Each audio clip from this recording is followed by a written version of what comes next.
You know, ever since I can remember, I've had a certain infatuation with great stories. I would say that I'm a little bit of a story nerd. In fact, I went to UT, and going into UT, I had every intention of working hard and transferring into the business school.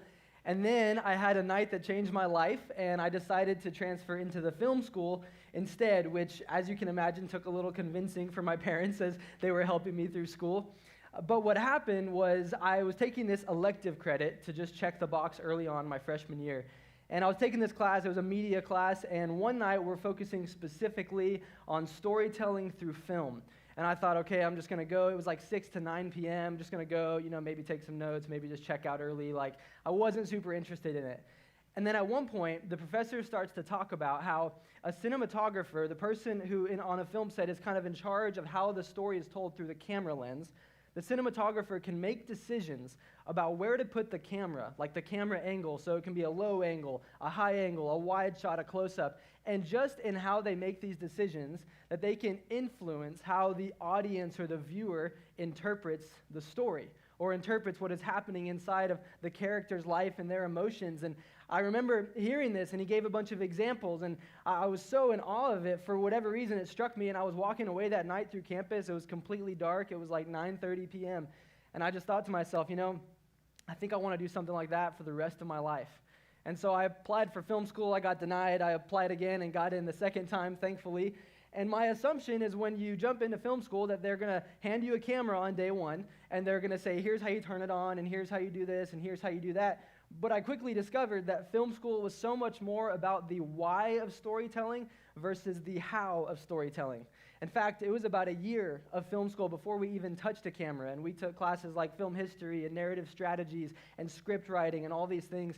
And then our very first assignment with the camera, they hand us one of these. You guys recognize what one of these are, right? Like a legit film camera. And I had never shot a photo in my life with one of these. I was so new to all of this, and I remember they handed us this, and they literally said, okay, you can take 15 photos. They have to be black and white. Tell a story. And that was all we got. 15 photos, black and white, tell a story. And we had to bring in our 15 pictures, and they just had to be shuffled through, and they had to understand the whole climax of the story and everything. And it was so interesting, limiting the tools in which we were able to use. And then from there it went on, and we got to use much more advanced technology and advanced cameras, and people came in and put basically like $80,000 to $100,000 cameras on your shoulder, and you're just like shaking, like, don't drop it, please don't drop it, please don't drop it. I remember that, and really the whole time it was still all focused on storytelling, and it forever changed the way I view storytelling as a whole. And then I got out of film school, and my story really came to North Point. And I've been on staff here for a little over 5 years, and my current role is the content director. It's changed a lot over the years, but one of the things I'm grateful has never changed is something that I get to do each week, is I get to sit behind the camera as we capture stories, and it's been absolutely amazing. Capturing stories of people's marriages who are healed, capturing stories of people who find financial freedom, people who experience forgiveness and reconciliation after really immense childhood trauma, people who accept Jesus into their life, the most incredible stories, and I just get to sit behind the camera and capture them, and I can genuinely say it has been one of the greatest joys of my life. But you might be wondering, why would I start that way and share all of that with you? And the reason is because while I believe I am myself a story nerd, I would go as far to say that you are as well. That every single person in here and every single person watching online, that we are all story nerds in some way. And the reason is because stories are everywhere. They are everywhere. They are so saturated in our culture and our society. The average American has over 3 streaming subscriptions to watch stories, movies, or TV shows. We love reading books, listening to music. Every song is a story in and of itself. You can even take it to podcasts. One of my favorite podcasts is the Joe Rogan Experience. And every time he sits down across the table from some really fascinating individual, he always asks some version of the question, tell me about your story. This is social media as well. As you browse through Instagram, you're getting glimpses, a photo into somebody else's life, somebody else's story. Marketers know this, and so what do? Is they put ads in your feed to try to convince you that whatever product or service they have is going to be valuable to your life or your story. It makes me think of those ads that we've all seen where we see somebody and their golden retriever and their family living their best life at Disney World, and we watch this whole, these incredible film sequences while they tell us how we can take this medication that's going to kill us and leave us paralyzed, and we've all seen those, right? And they show us this sequence of this beautiful life to try to convince us, hey, your story is going to be better if you take this medication, if this product or service is a part of your life. You could even take it to just interactions with each other. You perhaps walked in or are sitting next to somebody as you're watching online, and maybe you said, how are you doing?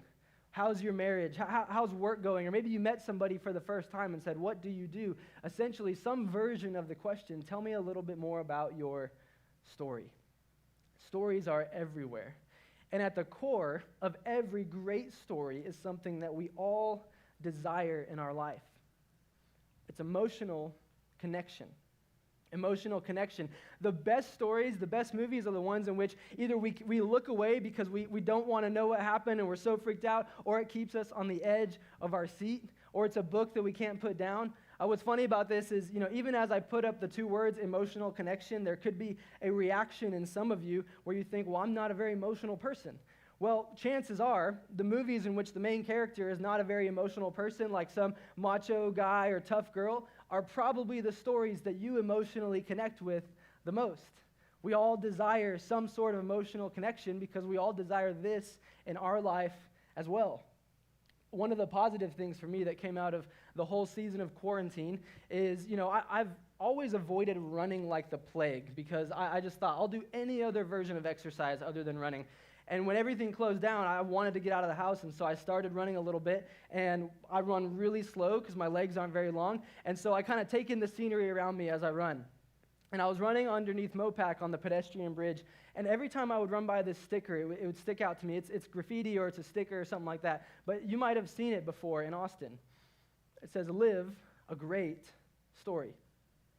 It's been recaptured in other stickers. It's been kind of posted in other parts of the city because there's something that for us as humans, this resonates with. It's like a symbol of something that we desire in our life.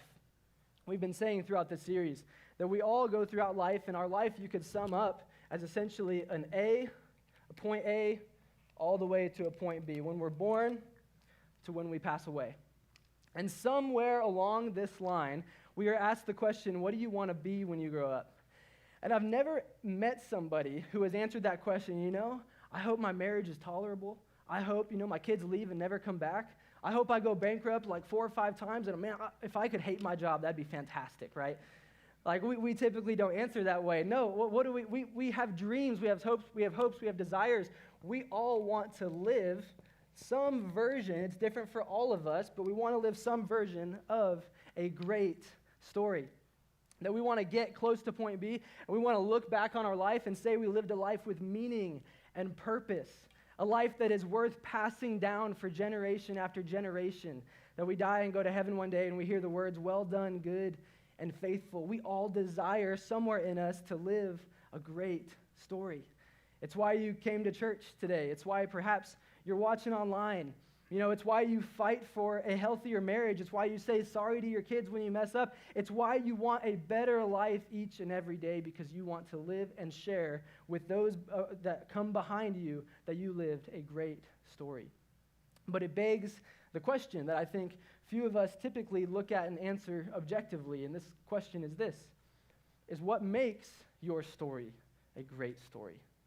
What's going to be the thing that makes your story one worth telling and passing down for generations? I think so often we live with kind of this avoidance mindset. We try to kind of avoid bad things in our life, avoid difficult things, make sure we have financial security, make sure life is comfortable, our kids are comfortable, in hopes that one day all of that will add up to a great story. And I don't think any of those things are bad, but I think that those might add to a good story, but not a great story. And the reason I say that is because of what Jesus said 2,000 years ago. He has this incredible interaction with his disciples where he describes exactly what being great and living a great story looks like. Here's how the scene is described. It says, "And then they came to Capernaum, Jesus and the disciples. And when he was in the house, he asked them, 'What were you discussing on the way?' But they kept silent." It goes on. "For on the way, they had argued with one another about who was the greatest.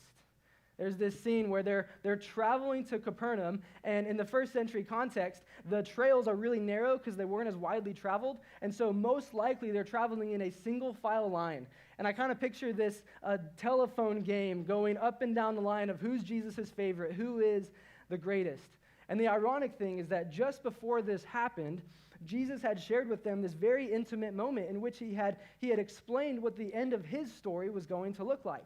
He said, hey, I'm gonna die, I'm gonna be killed at the hands of men, and 3 days later I will rise. And they don't know what to think of it. And so it's like they have complete zero empathy, complete disregard, and they're like, we don't know what he said, but hey, who do you think is gonna be the greatest? Like, who do you think is gonna be Jesus' favorite?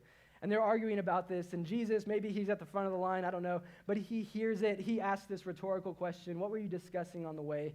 And the way I picture this scene is kind of like, if you're a dad, you've probably experienced this, or if you just remember from your childhood, when dad comes in and you know you've done something wrong and you've been caught, and so you just kind of hang your head and you look to the right and the left, and you just kind of don't make eye contact because you know some lecture, some life principle is coming, right?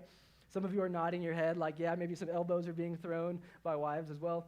But this is what happens as Jesus is kind of coming to the disciples and saying, hey, what happened along the way? What were you discussing? And then he sat down and he called the 12. He says, hey guys, come on. Let's talk about this. You want to argue about what it looks like to be great? I will explain to you what greatness looks like, what it looks like to live a great story. And he said to them, if anyone would be first, he must be last of all and servant of all. If anyone would be first, he must be last of all and servant of all. He says what they don't expect. He says what we don't expect. In fact, it's a complete 180-degree turn, a complete reversal of our assumption about what it means to be great. And my guess, my hunch, is that Ricky Bobby would disagree with Jesus. You guys know what I'm talking about? That scene in the movie, right? It's probably like a film school sin to like movies like this, but I love Will Ferrell, so I do it unashamedly. But there's this scene early on in his life when Ricky Bobby's a racer, and his dad is talking to him, and his dad's about to take off, and he leaves him with like one last word, and he says, Ricky, if you ain't first, you're last. If you ain't first, you're last, right? That's what he says. And he describes this scene, and my guess is this is kind of the mentality of the disciples up until this point. They've kind of lived with who's the greatest, who's the favorite, who's going to be the most important, right? And Jesus says, no, you've got it backwards. If anyone would be first, he must be last of all and servant of all. See, I think we like the sentiment behind this, like this might feel good to us, but if we're honest, I don't think our lives naturally reflect this concept, this idea of what Jesus is explaining to the disciples. And the reason I say that is because none of us really wake up and think to ourselves, you know what, I've got a PTO day available to me. Let me take this day off. I'm going to go to my neighbor's. I'm going to mow his lawn. I'm going to do his landscaping for him. I'm just going to serve him for the whole day. Like, we don't naturally lean in that direction. We naturally lean towards us, towards our lives, towards our story, just like the disciples. We kind of take the Ricky Bobby approach to life. And why do we do this? Well, it's understandable because our story is our story. It's our life. It's the story of our life. And so, of course, we want to do everything to maximize at our ability, our story, and our life. But Jesus starts to kind of point the finger at the disciples and say, hey, this is the default approach to life, but there's something pride-related in you that causes you to do that. And he's starting to illustrate this kind of radical concept of humility. And I love the concept of humility. There's a definition that says humility is not thinking less of yourself. It's not thinking less of yourself, that humility is thinking of yourself less. Humility is thinking of yourself less. Humility is literally thinking about other people's stories more than your own. For the sake of our discussion today, you could say that humility is thinking of your story less. Again, if we're honest, I think this type of humility is extremely difficult for us to attain in our life. Because if we're honest, if you're anything like me, sometimes I find that there's a deeper, darker motive to why I do things.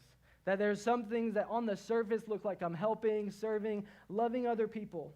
But sometimes I find that I do the right things for the wrong reasons, and perhaps you can relate with this.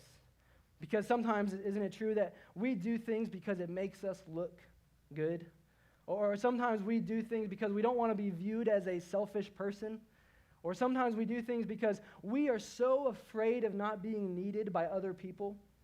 Or perhaps we do things because we just need to have control in our life, and so we give and we love and we serve, all in hopes of maintaining that control. And while we're doing it, we're thinking of ourselves, literally, the entire time. I'm not saying we do this all the time, but if we're honest, sometimes those deeper motives are lurking beneath the surface.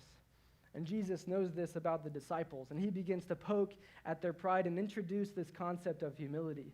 And he goes on to illustrate it like this. He called a little child to him and placed the child among them. And he said, "Truly I tell you, unless you change and become like little children, you will never enter the kingdom of heaven." Notice he says become here. He doesn't say behave, because we all know how children naturally behave. When we are growing up as kids, we have a natural selfish instinct, right? He says become like children. Why does he say that? In the first century Jewish context, kids were viewed as a burden. They were viewed as a responsibility, not somebody to be looked up to, but somebody to be looked after. And Jesus says, hey, part of becoming less is considering yourself less, but not only that, thinking of yourself less, thinking of other stories less. Become like a child to do this. Therefore, whoever takes the lowly position, the position of insignificance of this child, is the greatest in the kingdom of heaven. You see, what's interesting is we can read past this really fast and we miss one more important thing that Jesus is explaining to them. It's so subtle. The disciples ask the question, hey, what does it look like to be great in this life? And Jesus answers by explaining what it looks like to be great in the next life. He says, in the kingdom of heaven, in eternity. Because logically speaking, if we're honest with ourselves, I don't think there's any reason for us to live for anybody but us if this is all there is. If there is no God, if there is no value and meaning, if it really is survival of the fittest, if we are all just piles of matter, then we should live it up. We should maximize our life and our story. But if there is something more, if there is a God, if Jesus is who he claimed to be, if what he said about heaven is actually true, well, then it changes everything. And we just did a series about this last month called Welcome Home, and you got to go back and listen to it if you haven't. It's on YouTube, it's on our website, and you got to go check it out. And what we said throughout this series is the way that we view eternity is going to determine how we live our lives today.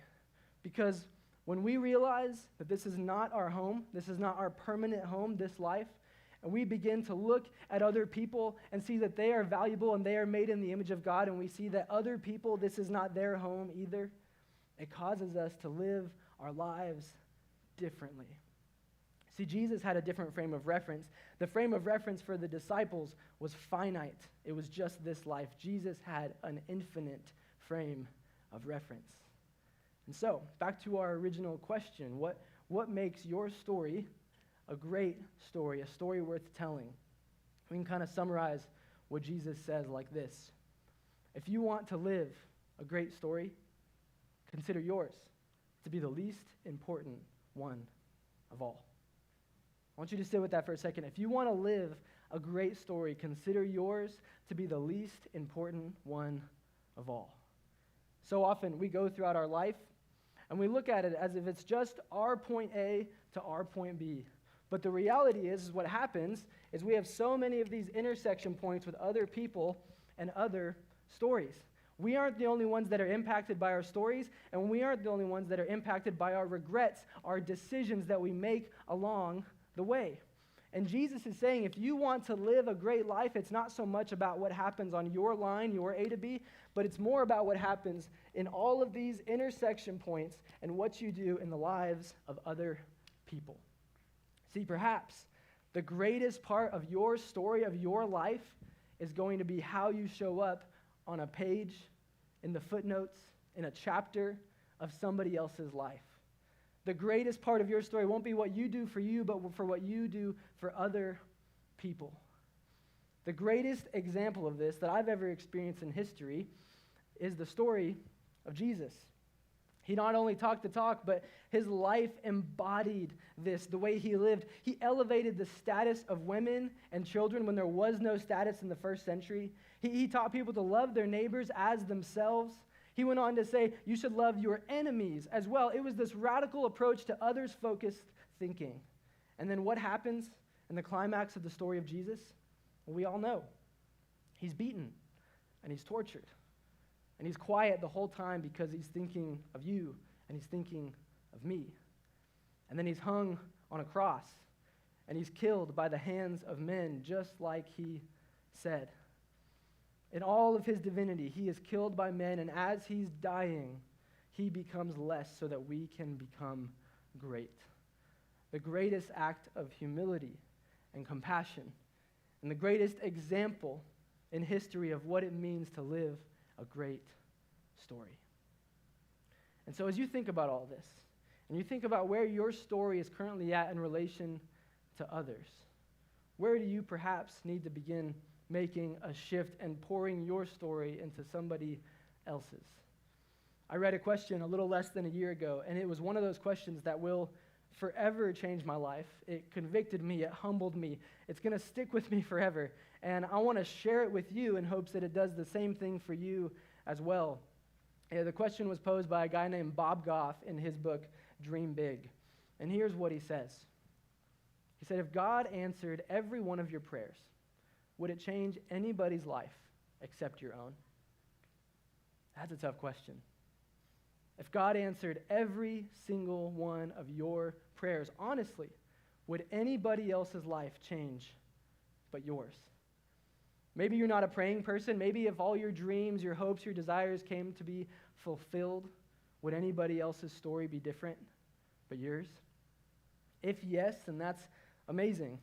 But if no, or if you're not sure, or you're kind of on the fence, you're not sure where you would land with that question, then perhaps a follow-up question for you is this, is whose story do you need to show up in? Whose story are you bumping into right now that perhaps you need to show up in a greater way than you currently are? For some of us, this means we need to slow down. Sometimes we're going so fast that we don't have time for anybody else but us.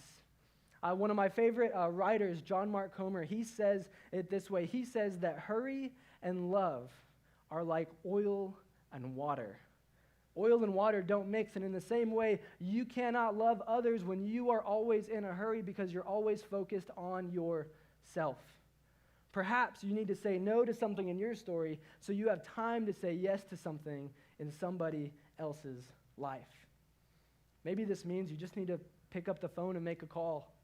Maybe this means you need to become a better listener. When you're having conversations with people, does your story get more airtime than other people's? Maybe you just need to listen better.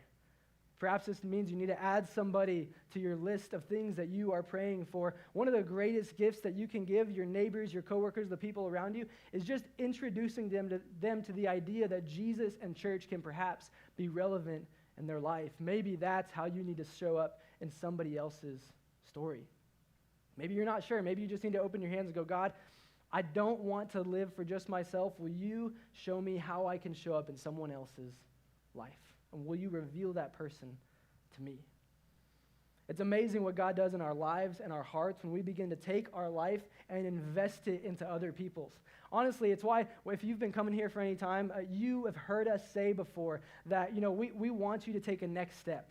We want you to take a next step here, whether that's getting in a group, whether that's giving, whether that's volunteering, whether it's investing and inviting. And honestly, we say all of these things not because we want something from you.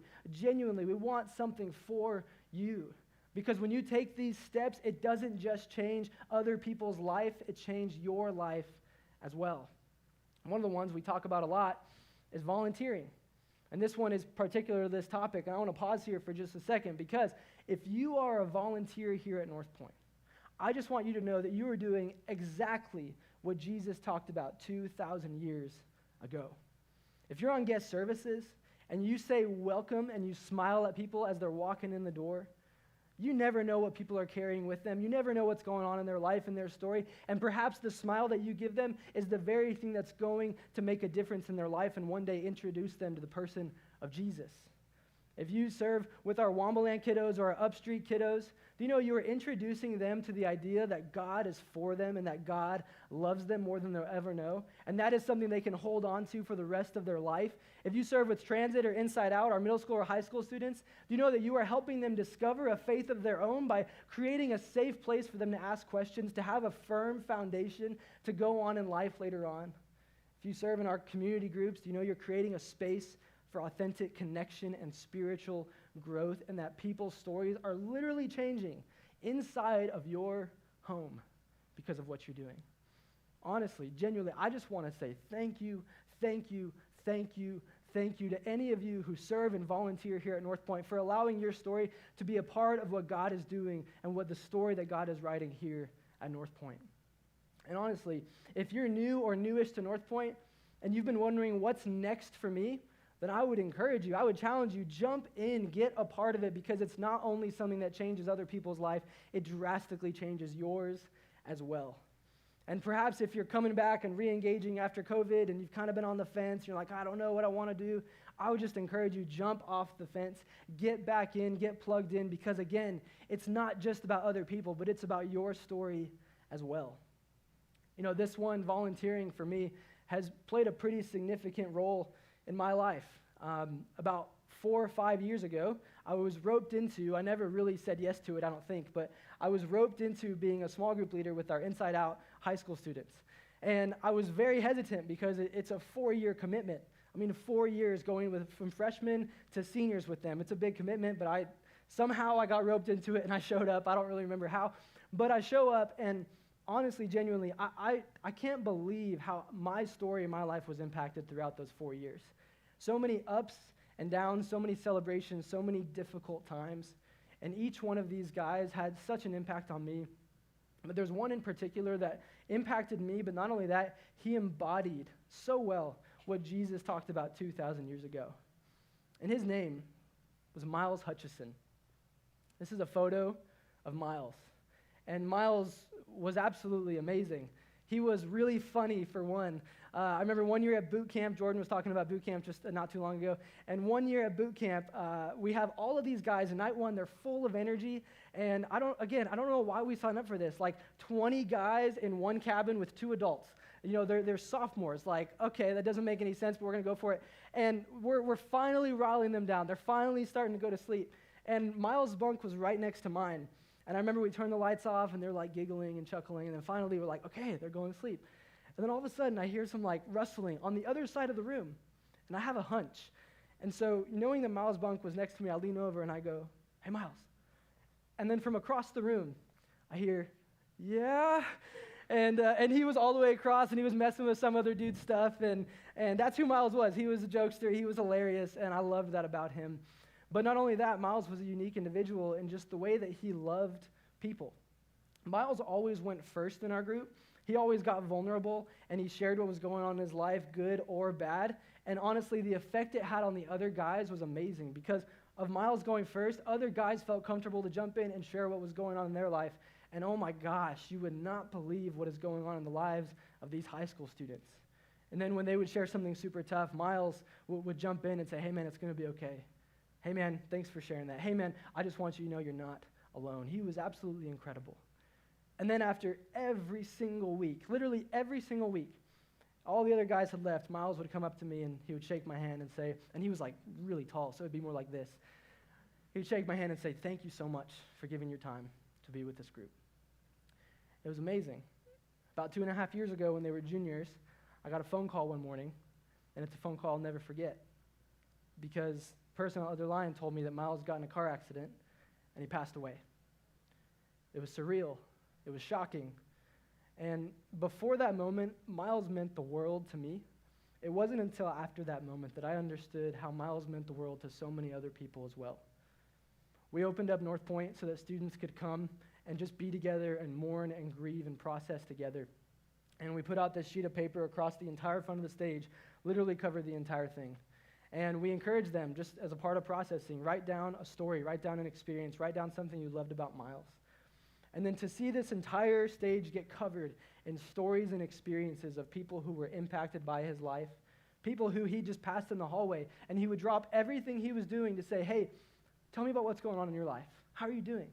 And then later that night, he would call them to follow up and say, hey, we had that conversation. Any updates on that? It was absolutely amazing. He just took time out of his day to love other people in a way like I've never seen before. And that's what happened that day. And then a few days later, on behalf of our small group, I had the privilege to share a few words at his funeral. And I remember standing up on that stage, looking over literally thousands of people that showed up to celebrate this kid's life. And we asked the funeral director later on, has anybody else ever seen that? And they said the only other time they'd seen that many people was when an Austin police officer died and was killed in action. It was the only time they'd seen anything like that. And I stood on that stage sharing, a little bit about how I was impacted by Miles and what he meant to us in our group. But throughout the rest of the service, there was a little bit shared about his story and what made him a really unique individual. And I could share it, but I don't think I'll do it justice. And gratefully, there is this amazing video of him as a freshman speaking to 800 people at his high school. And he actually tells what made his story unique. And I want you guys to hear it from him. So take a look at this.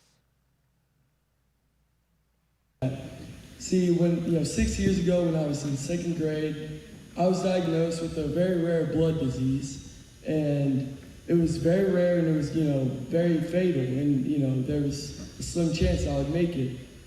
And so I didn't really have enough blood to clog up if I ever fell or if I ever got injured. So I was in a hospital bed for the whole spring break. And so what got me through this tough time was, my family, my family, my friends, the patience of my doctors, and most importantly, God. And, through this tough time, my parents wanted to donate me blood, but their blood didn't work. It just wouldn't work for me. So someone out there, I don't know who, sadly won't ever know who, but someone donated me blood, and that is the reason why I am the person I am today. And I remember in my hospital bed asking my dad, who donated me this so I can repay him with anything I could do. And he told me, son, there's no way we could figure that out. And that just crushed me. I wanted to know so badly. But right then and there, I made a deal with myself that whoever I see in my lifetime, that I'm going to treat them like they are the person that donated me the blood and the reason I am today. So whenever you see someone,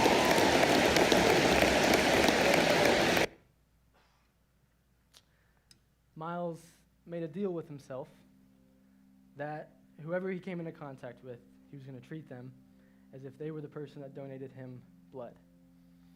And what's amazing is that he did. He truly did. After his funeral and after, throughout the whole time of people processing and mourning, this hashtag started to get some traction, and it was the hashtag LLM, which meant Love Like Miles. You can probably see that hashtag on some of the cars in the parking lot today. You can see it when you drive around the community. You can see it on people's phones and laptops because they stuck it with a sticker on their stuff. You can see it tattooed on people's bodies because of how impacted they were by his life and the way he lived. We started a National Love Like Miles Day every year on the anniversary of his passing, where we write notes to people just to remember how he loved, the radical way he viewed other people. And what's amazing is that just in the last 2 years, both times, it's been covered by KXAN. Miles was just a normal 17-year-old teenager, but he lived his life differently. And I can guarantee you that the thousands of people that were there to celebrate his life that day, 2.5 years ago, I can guarantee you that all of them would say that Miles lived a great, great story. And so imagine if we all chose to live our life this way. Imagine if we took our cue from Miles. Imagine if we went back 2,000 years ago to the words of Jesus, who last of all, servant of all. That is what leads to greatness. Miles treated everybody as if they had given blood for him. What's amazing is that might feel unique to Miles, but you know what's true about your life is that somebody has given blood for you as well. And it's the person of Jesus. And because of that blood given for you, that you can go and you can love and you can live a great story with your life. But it starts by you recognizing that if you want to live a great story, consider yours to be the least important one of all. Would you pray with me? God, we are humbled by the fact that you love us enough to demonstrate what this humility looks like in the story of Jesus. God, I'm grateful I got to know somebody who embodied this so well, the person of Miles Hutchison. It was amazing. God, would you just let it sink from our heads to our hearts what it means to truly live a life of selflessness so one day we can legitimately tell a great story. God, we know that none of this is possible without you and the example and your son Jesus. So thank you for his sacrifice for us. And it's in his name that we pray. Amen.